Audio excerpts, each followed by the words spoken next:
Olá pessoal, antes rapidinho de começar esse vídeo, eu queria falar para você que tem uma oportunidade muito boa embaixo desse vídeo para te ajudar a aprender a ganhar dinheiro pela internet. Olha só quanto que eu já estou conseguindo ganhar aqui, ó. Vou deixar exatamente o site onde eu entrei, que eu aprendi isso tudo aqui, ó. Isso aí, ó, nos últimos dias aí no caso, né? Eu consegui esses valores aqui, ó, mais de R$ 5.000 através de vendas na internet. Você também pode conseguir, tá? Se tiver vaga para você, verifica o site que está abaixo desse vídeo aí depois de assistir. Vai lá, bom vídeo para você, valeu! Theory of Constraints, Teoria das Restrições. Eliyahu M. Goldratt. As empresas de hoje estão competindo cada vez mais em questões de tempo e qualidade. Elas já não podem sobreviver se não conseguirem obter vantagens competitivas, produzindo produtos e serviços de qualidade em menor tempo de processamento, ao mesmo tempo em que possuem um inventário mais rápido que possam gerar um maior volume de negócios. Desenvolvido por Eliyahu Goldratt, a teoria das restrições, ou TOC em inglês, evoluiu a partir das abordagens anteriores do autor, vistas em sua obra A Meta, e se tornou a teoria geral para o funcionamento de uma organização. Este refinamento teórico reconheceu que a principal restrição na maioria das organizações pode não ser física, mas relacionada à política gerencial. Se você possui uma empresa, você certamente precisa de um guia que o levará ao próximo nível. Todo sistema tem um fator limitante ou restrição. Concentrar esforços de melhoria para melhor utilizar essa restrição é normalmente a maneira mais rápida e eficaz de aumentar a lucratividade. O que é a teoria das restrições? Se você tem uma empresa, já deve ter percebido que poucas vezes, ou até mesmo nenhuma vez, o funcionamento de todas as áreas que dizem respeito à performance total de trabalho está em sua capacidade máxima. Ainda que a maioria delas funcione perfeitamente, é bem possível e provável que algum elemento de toda a equação que forma a empresa necessite de atenção ou estímulo para alcançar a perfeição. E é aí que entra a teoria das restrições. A teoria das restrições é uma metodologia de melhoria de processos que enfatiza a importância de identificar a restrição do sistema ou gargalo. Essa restrição é a parte que impede que o funcionamento da totalidade da empresa seja o máximo possível, ou seja, se tornando a parte que necessita de atenção ou reformulação. Desenvolvida pelo Dr. Eliyahu Goldratt, a teoria das restrições foi primeiramente apresentada em seu livro marcante, A Meta, e ao longo dos anos passou a abranger uma ampla variedade de conceitos diferentes. Os 5 passos de foco, contabilidade de rendimento, um método de medição de operações que remove certas distorções problemáticas nas práticas de contabilidade financeira para medir com precisão o progresso em direção ao objetivo e facilitar uma melhor tomada de decisão. Processos e filosofias de pensamento da teoria das restrições, um conjunto de ferramentas de resolução de problemas e suposições para o desenvolvimento de inovações numa ampla variedade de situações e ambientes. Aplicações da teoria das restrições. Todos esses conceitos funcionam como ferramentas que ajudam a decidir o que mudar, para que mudar e como causar a mudança, pois, apesar do nome, a teoria das restrições é extremamente prática, ajudando a encontrar soluções simples e eficazes para problemas do mundo real. Toda organização pode atingir os seus objetivos financeiros enquanto entrega valor aos clientes, seja evitando rupturas de estoque na cadeia de suprimentos, reduzindo o tempo de espera, fornecendo explicações e muito mais. Implementar a teoria das restrições leva a um melhor controle sobre as operações, menos estoque, conflitos reduzidos entre membros da equipe e combate à improdutividade drasticamente diminuída. Uma vez que você identifica onde está o problema, certamente se torna muito mais fácil consertá-lo. A analogia da corrente. A teoria das restrições muda o foco do gerenciamento da otimização de ativos, funções e recursos separados para aumentar o fluxo de rendimento gerado por todo o sistema. Isso implica dizer que os principais processos da teoria estão focados na remoção de barreiras que impedem cada parte de trabalhar em conjunto como um todo integrado. Para exemplificar a sua teoria, o autor usa a imagem de uma corrente com vários elos para explicar o funcionamento de uma empresa que, embora em atividade, apresenta uma fraqueza em algum aspecto. Quando temos uma corrente com seus elos interligados, sabemos que para que funcione bem, sem que haja ruptura, todos os elos devem manter um certo nível de resistência, este, por sua vez, sendo nivelado, sem que haja algum elo mais forte que outros e nem mais fraco. Nenhuma corrente pode ser mais forte que o seu elo mais fraco. Da mesma forma, todo sistema deve ter uma restrição que limite a sua saída. Sabemos disso porque nenhum sistema tem produção infinita. Por exemplo, você nunca encontrará nenhuma empresa com vendas ou lucros infinitos. Nesta metáfora, cada corrente tem um elo mais fraco. Você pode até pensar em fortalecer alguns dos outros elos, mas isso nunca aumentará a resistência geral da corrente, porque não são esses elos que precisam de suporte. Eles não são os mais fracos. Na verdade, o fortalecimento de um elo forte provavelmente diminuirá a resistência geral da corrente, devido ao peso adicionado. Da mesma forma, as tentativas de otimizar cada processo e função individual tendem a ignorar o impacto na restrição, causando assim uma variedade de problemas imprevistos que reduzem o desempenho geral e a eficácia da organização. Aplicando a metáfora num cenário real, se os pedidos de vendas de uma empresa são a restrição, otimizar a produção pode resultar em superprodução. Essas grandes quantidades de estoque excedente de produtos acabados, por sua vez, incorrerão em pesadas despesas de transporte e custo de capital. Uma crise de caixa resultante também pode atrasar os pagamentos aos fornecedores, desencadeando problemas de abastecimento que atrasam os pedidos, mancham a reputação dos clientes e reduzem as vendas futuras. E se fizéssemos esforços para utilizar o elo mais fraco de forma mais completa, poderíamos explorá-lo mais, enquanto o tempo ocioso da cadeia é minimizado, ou subordinar tudo o mais a ela, evitando solavancos repentinos que adicionam estresse quando ela está totalmente carregada.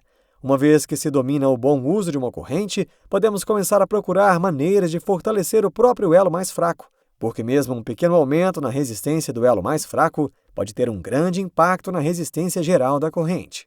Uma restrição é algo que limita a saída de cada sistema, mas quando devidamente identificada e gerenciada, ela fornece o caminho mais rápido para melhorias significativas e forma a base para o crescimento contínuo.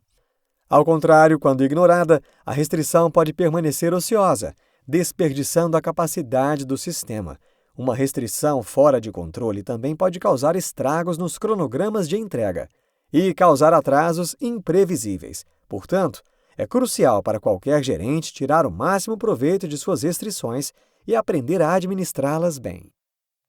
Os 5 passos de foco.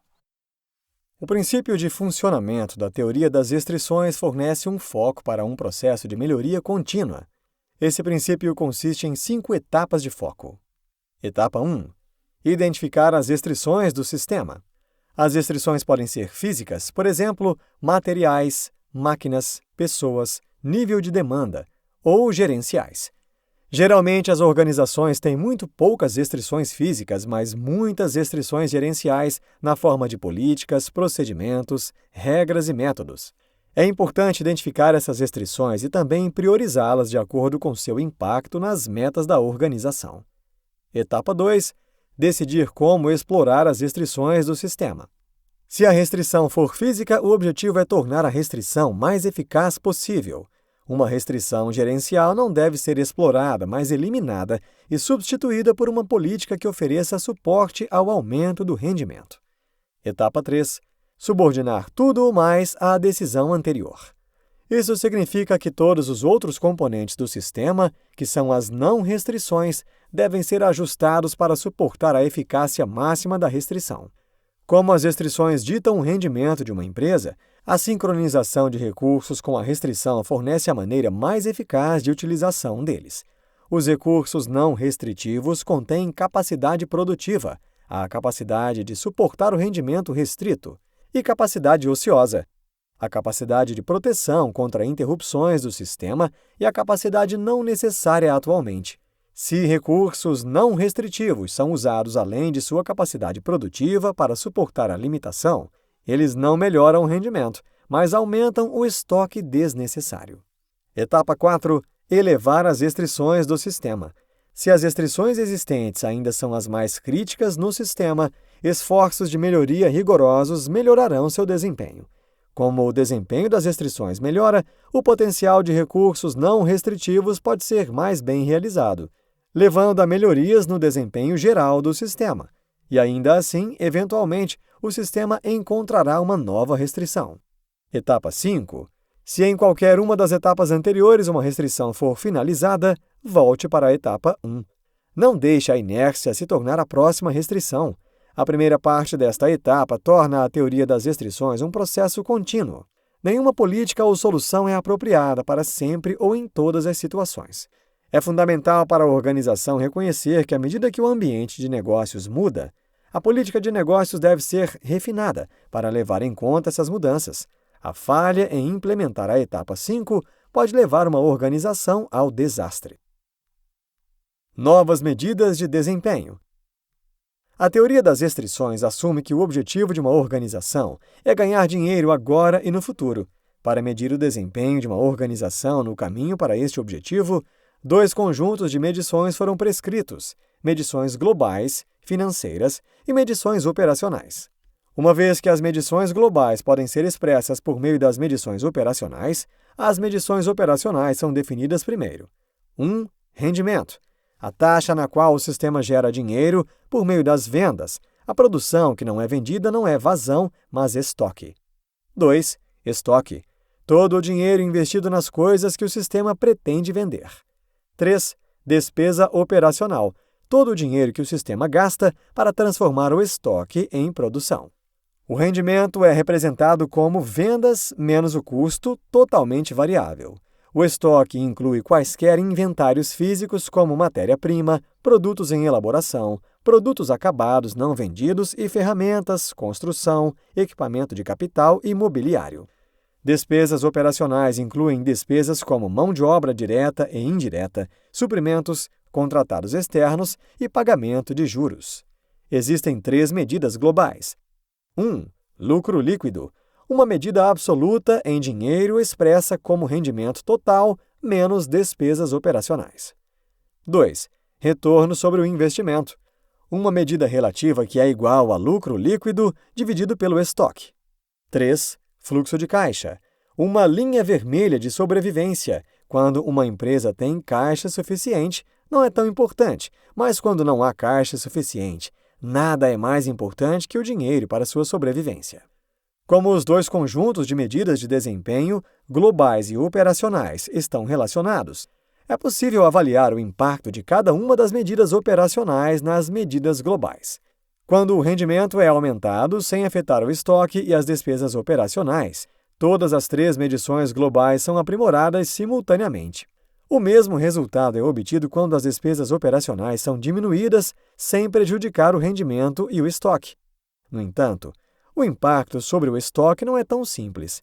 Quando o estoque é diminuído, apenas o retorno sobre o investimento e o fluxo de caixa melhoram, mas o lucro líquido permanece inalterado. O impacto da redução do estoque, entretanto, pode ser percebido indiretamente por meio da redução dos custos de manutenção.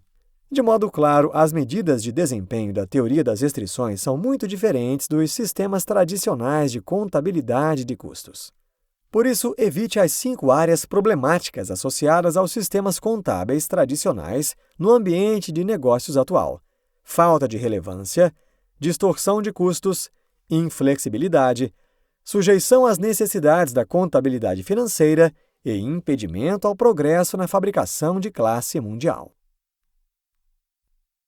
Quanto mais complexo o sistema, menos independente é o processo. Caminhos existem, portanto, menor o número de restrições. Normalmente, sistemas complexos têm apenas uma restrição em um determinado momento. Um sistema de processos ótimos não pode ser um ótimo sistema. Um sistema ótimo executa a restrição ou gargalo em capacidade ótima, focada na meta do sistema, e todas as outras etapas do processo devem ter excesso de capacidade. Neste livro, você aprendeu que a teoria das restrições tem um amplo campo de implementação. Ela pode ser aplicada desde a produção e logística até o marketing e as vendas. A verdade é que todo sistema tem pelo menos um ponto mais fraco, e isso revela diferentes questões da teoria das restrições. Como o principal objetivo de toda a empresa é aumentar o lucro, essas restrições são os principais obstáculos no caminho. Em outras palavras, tudo o que existe no caminho para obter mais lucro é considerado uma restrição. Portanto, se as empresas podem lidar com as restrições em seu sistema e gerenciá-las, elas teriam um sistema de gestão de melhoria contínua. Portanto, as empresas poderiam obter lucros maiores. Essa lógica simples leva a muitas perguntas, que por sua vez formam a teoria das restrições.